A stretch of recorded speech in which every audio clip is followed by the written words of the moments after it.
Hello, everyone. Thank you for taking the time to watch this, and I want to say I'm sorry for the shortness of this chapter. I just got a new mic, and setting it up has been, it's been horrendous. It is a lot more sensitive than my last mic, and it doesn't like to work well with my programs. For example, I can't get voice mod to work well with it yet, so I can't do the inner voice, nor can I use the noise gate on it. Right now, it's picking up quite a lot of background noise and it's very, very hard to record with. It's why this chapter is so short. But I'm hoping to have it fixed for the next chapter. My new mic is good, but let's just say it's too good. But anyway, I'm hoping to have it all fixed for the next chapter that I will post next week. If you like, leave a like and post a comment. It really helps me out and, well, enjoy. And I'm sorry for the shortness. One of his sisters had followed her. At least it was one of them and not that girl Coral. She owed him for that. In a way, she was surprised he'd intervened at all. Then again, he had been surprising her a lot lately. You are... Blake tried to remember the name, but there were just so many and they all looked so similar. Lavender, the girl said with a smile. And don't worry. I know there's a lot of names and faces to remember. Ah. Now Blake recalled her. Not by name, but rather the moniker she had given. This was the polite one. The nice one. Where all the others had crowded for information on Jean or her relationship to him. This had been the only sister of his to actually greet him normally. It would have been refreshing if Blake's patience hadn't been so far gone as to have been non-existent by that point. Why are you following me? I'm not. The girl held up her hands. I just wanted somewhere a little quieter to rest. I'm not very good at shopping.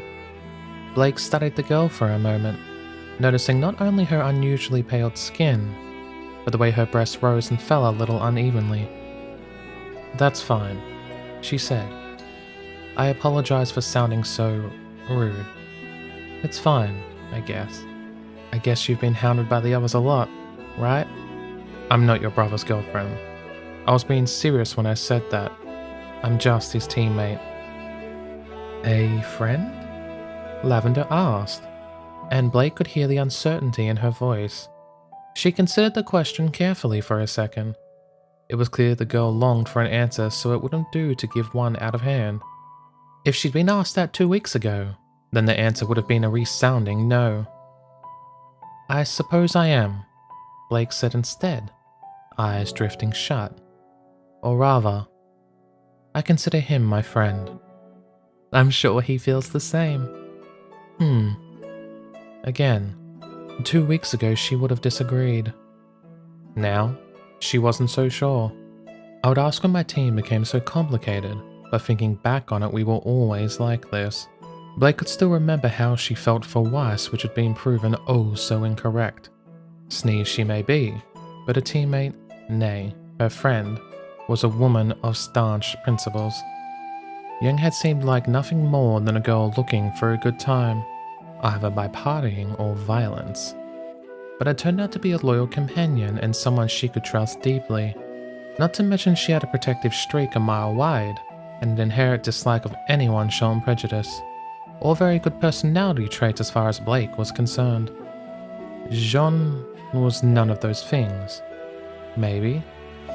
He was a complete idiot, except when it came to thinking up creative ways to irritate Miss Goodwitch. He was a lazy coward, except when it came to intervening in an attempt on her life. And to top it all off, he was an absolute playboy. Except when it came to the people closest to him. That was a lot of excepts, and there were even more than that. He said he didn't care, then protected Yang. He claimed to be weak, but was able to fight evenly against Tortrick. Well, explosions were a big equalizer in terms of skill, but close enough.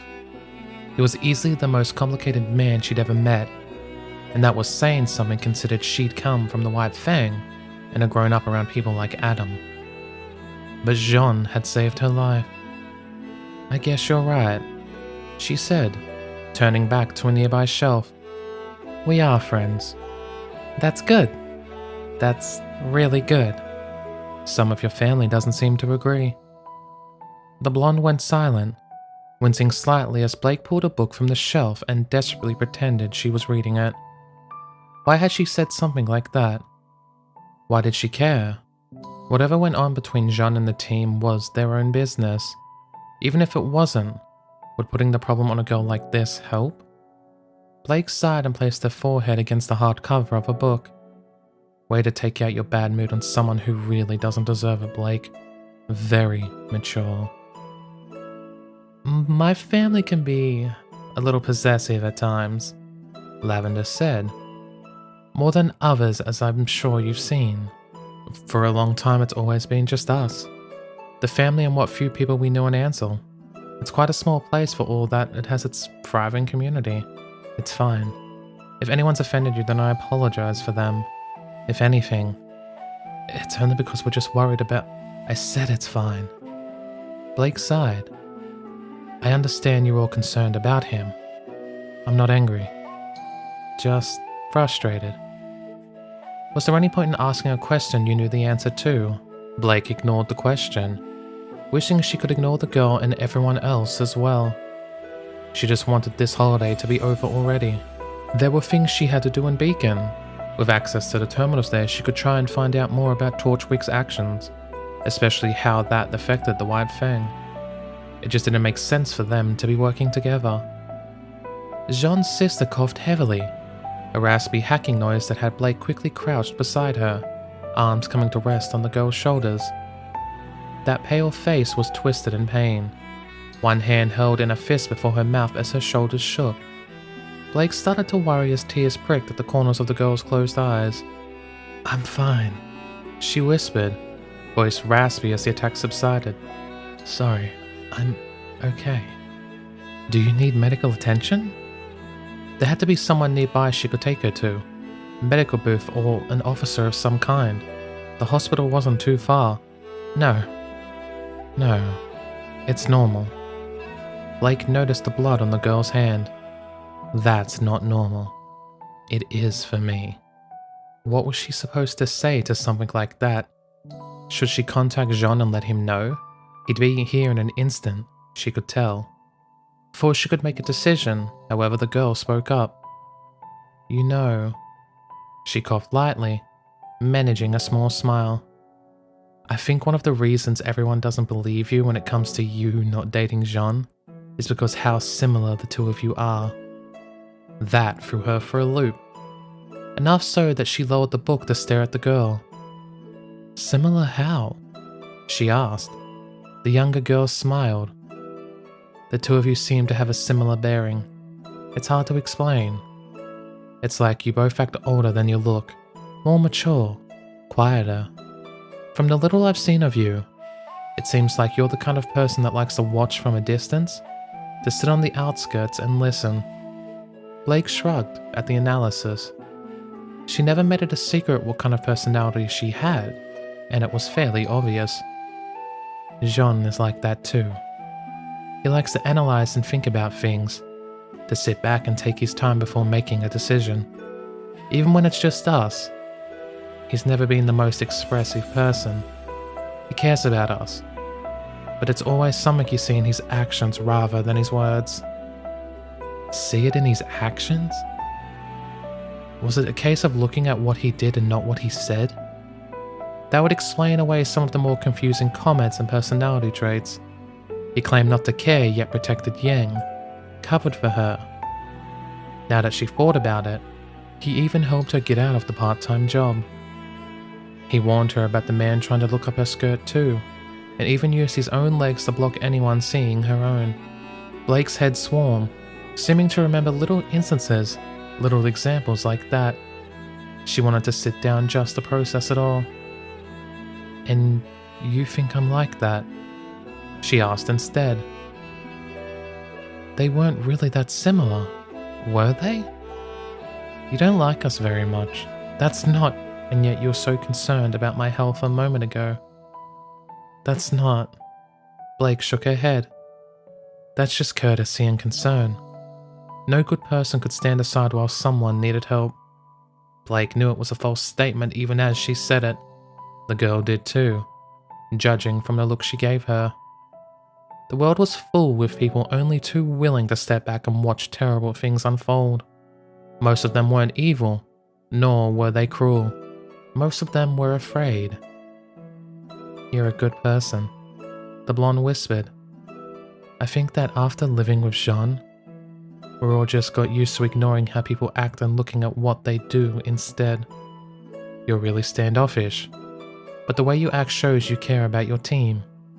Normally, I'll be too shy to even approach you.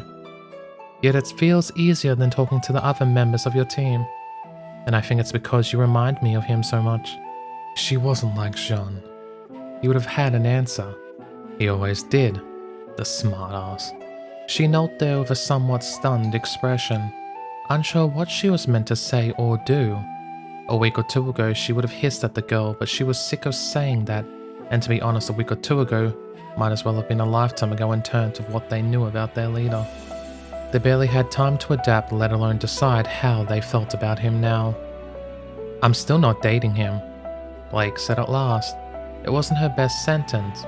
It didn't help when Lavender started to giggle. Sorry. She apologized through the laughter. It was just kind of funny.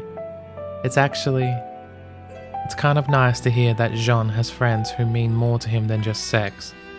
But at the same time, we're so used to him flirting with women that we just assume he would have tried it with all of you by now. Blake nodded, willing to accept the compliment there. It came with a rather backhanded realization, however. Jean had not once seriously flirted with any of them. She was not sure what to think about that. On the other side, thank God. On the other hand, did that say something about them? No. She wasn't going to invite that madness onto herself. She'd take the blessing where she could find it. "Has he ever talked about us?" Blake asked, suddenly curious. It might explain why he treated them so differently to the rest of the population at Beacon.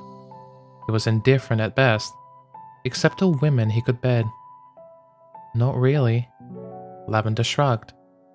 He might have mentioned names once or twice, but he never actually told us anything. We just assumed. Assumed what? Well, the girl bit her lip. We just assumed it was normal.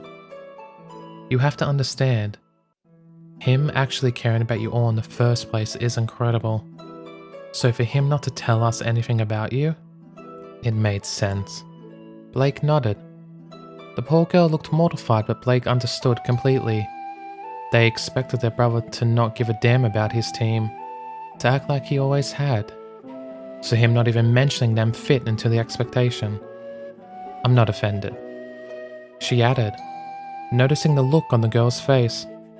"You haven't said anything wrong." "Sorry. Her face scrunched up, enough so to make Blake smile. She was a nice girl. Jean was lucky to have a sister like her. "I'm not explaining myself very well," she continued after a long sigh. "What I'm trying to say is, thank you for being his friend." That she had not expected. "Thank me?" Blake leaned back. "Why thank me when I put him in danger in the first place? And I haven't done anything, not compared to the others." Yang had been his biggest offender since he became their leader. Something she still needed to figure out a reason for.